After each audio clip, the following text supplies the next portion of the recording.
I've spent most of my adult life making the life of viruses miserable, and here I was.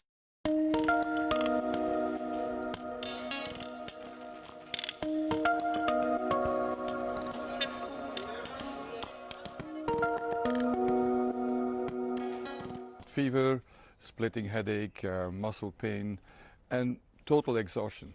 Had a test in a private clinic, was positive for COVID-19, and then things went from bad to worse, and I was admitted to the hospital, and I needed oxygen to breathe.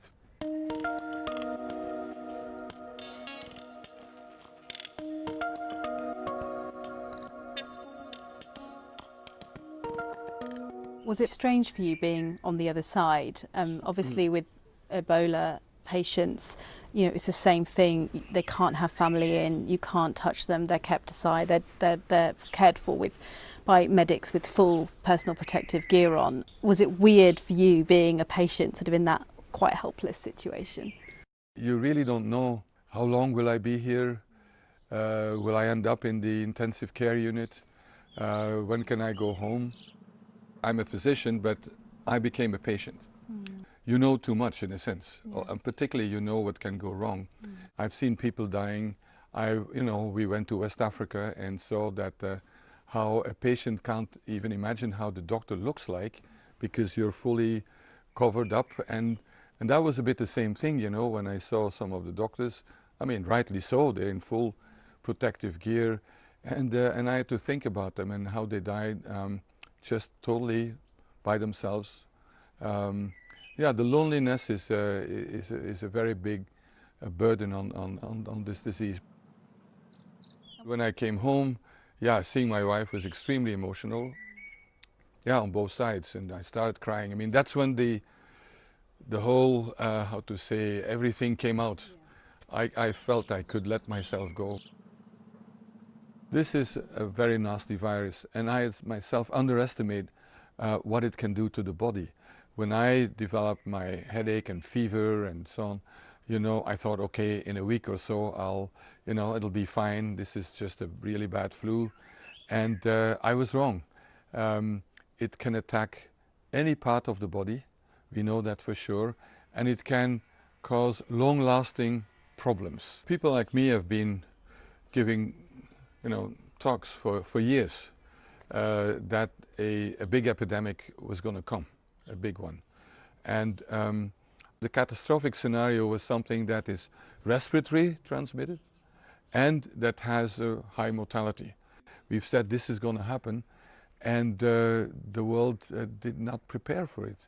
And and we could have prevented, probably hundreds of thousands of deaths if we would have been properly prepared. And the sad thing is that there will be more coming. And hopefully we will learn our lesson now and not set up the fire brigade when the house is on fire.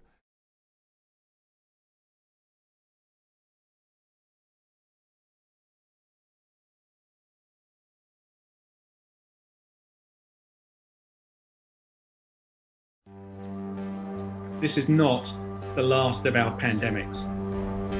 Going back 20 years, I can think of 6 potential pandemics, of which one has turned into serious reality.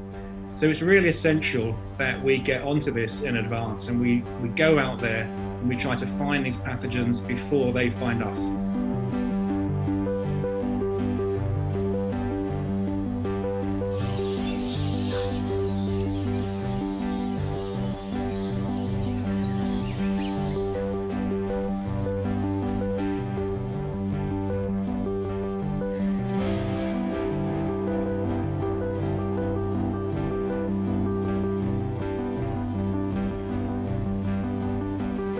We're trying to predict which pathogens out there might have the capacity to also infect humans.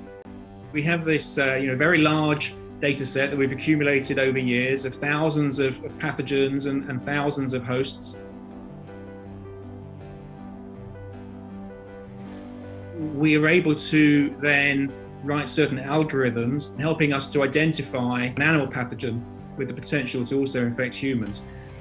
The system looks for red flags, identifying any viruses or bacteria that can infect lots of different species, or any that, like the coronavirus, belong to a family of diseases already known to infect humans. If any disease meets these criteria, scientists say they can direct research efforts into finding potential preventions or treatments before any outbreak happens. More and more, we are deforesting, causing animals to move and enter our environments. Our behaviours on a global scale are facilitating the spread of a pathogen from an animal population into humans. One of the lessons from this pandemic is that really we need to be accelerating our exploration of wild animals and the pathogens that they harbour, so that we have a head start next time.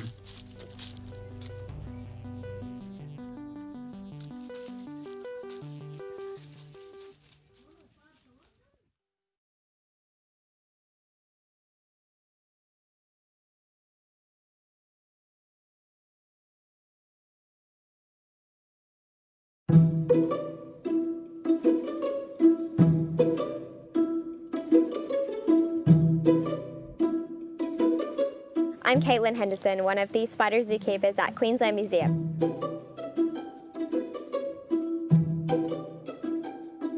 Since the museum's been closed, I've been looking after the spiders at home, so let's take a look.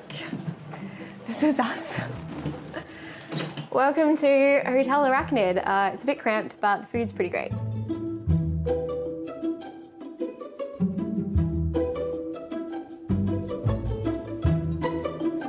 A big part of my job is looking after all of these guys. It is usually more of a pajama arrangement. What I want to show you though is how I feed the spiders. So I've got a tiger huntsman here. It's a beautiful bright orange huntsman from northern Queensland. This one's not fully grown yet. Gets even bigger. How exciting is that? Let's open her up here. Taking it. She's going to be doing that for like half an hour, so we're not going to sit here and watch. I definitely don't feel any of that fear or disgust that I suppose that a lot of people feel about them. To me, they're just like cute 8-legged dogs or something. Found something outside that I want to show you, but we've got to hurry. This is the giant green jumping spider. It's one of the biggest jumping spiders in Australia. They're really common around here, so you might have seen one and wondered what it is.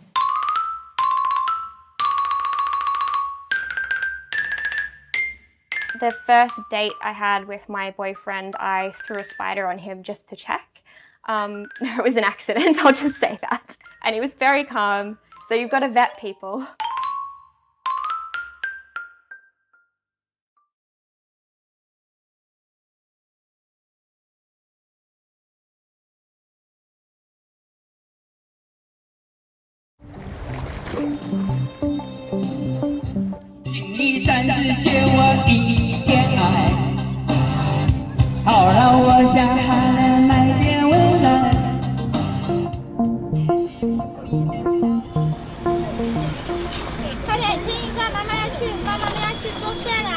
像我们服装厂的老板，好像这一次就已经得这个病，已经死掉了。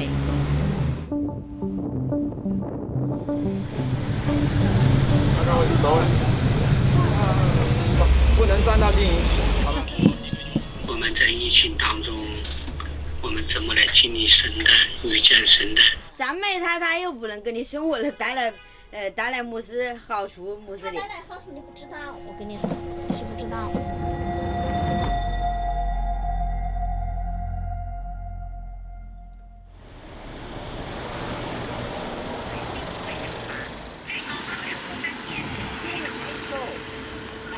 居民发现自己有发热情况，应主动向社区报告，不能隐瞒病情。至于是否需要隔离，要视情况而定。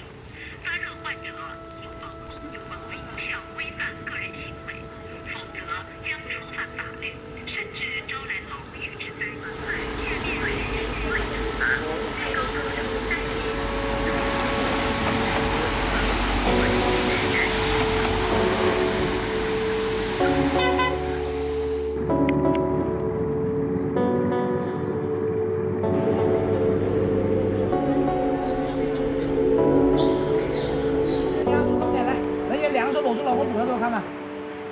来，帅哥搂着老婆腰，帅哥你往前张开头，1、2、3，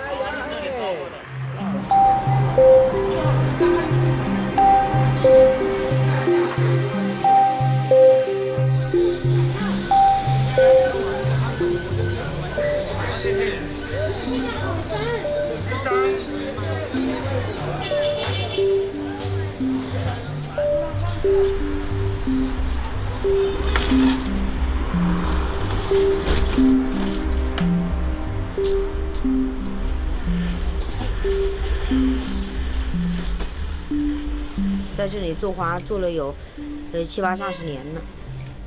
你现在就是办丧事的话，他也不敢请客呀，是不是？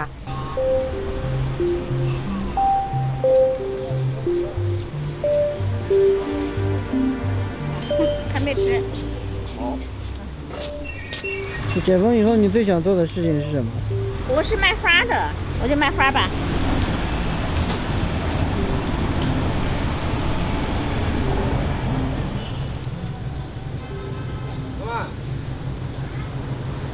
我跟你说了，不要摆了。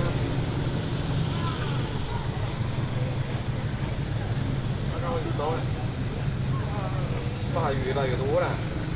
没这个没事，你看青山我们都忙着，就是电话做了。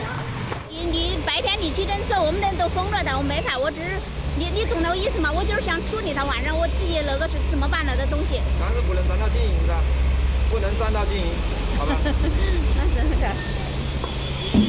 能理解他们做的工作嘛？是不是？是他们工作，能够理解。哎呀，我们离开他们，他们不离开我们。本来我们的门口都拦着的是吧？你还放到门口卖，他肯定是要管的。现在只能允许超市里面开放，而且超市里面开放的话，他也要扫信号码呀，是吧？你这摆着马路的话，就相当于是放开的，就不是那么健康。下班了往这里过的话，有时候看到你摆一下，没说什么。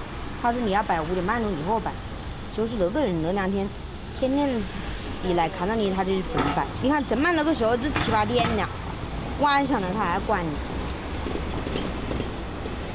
你在家里面没收入还不是没收入，你卖了几块钱的话，你可以吃喝的话，有时候1天就够了。妈妈亲一个来，妈妈的小心肝呢？不认识妈妈了是吗？因为我们现在服装厂都不能开工啊，那我现在不就送外卖赚点钱？那宝宝要吃奶粉啊，对吧？不心酸呀，挺自由的。像我们服装厂的老板，好像这一次就已经得这个病，已经死掉了，也是同事说的。所以今年怎么说呢？武汉肯定当老板的还不是一样的亏，是吧？挂好，我又接到单子了啊！哎，走了，拜拜，跟妈妈拜拜，拜拜。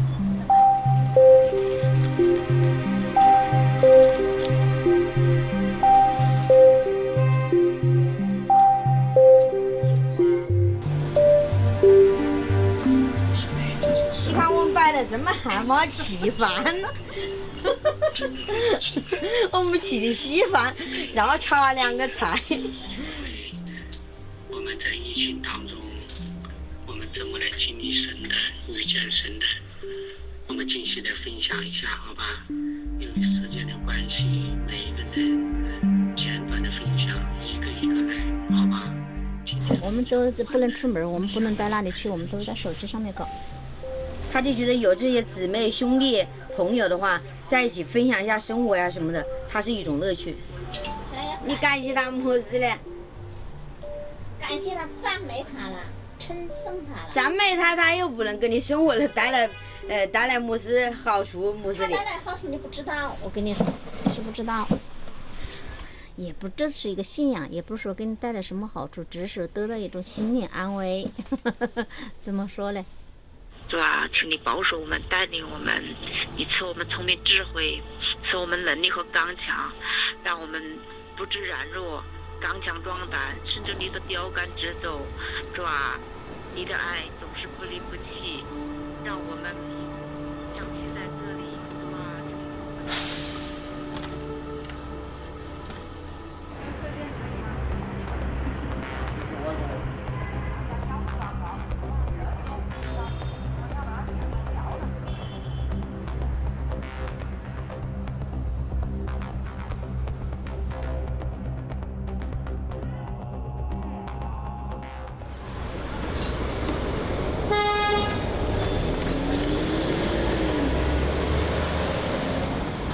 有都有。我觉得现在比之前好多了，现在起码人多了呀。你路上没人的话，对你做生意也蛮大的影响的，人都不敢出来。宝宝出去玩的时候，然后呢，你就让他给他的手啊、脖子什么都擦一下。怎么又拍起来了？哎，你好，我觉得好巧，今天又遇到你了。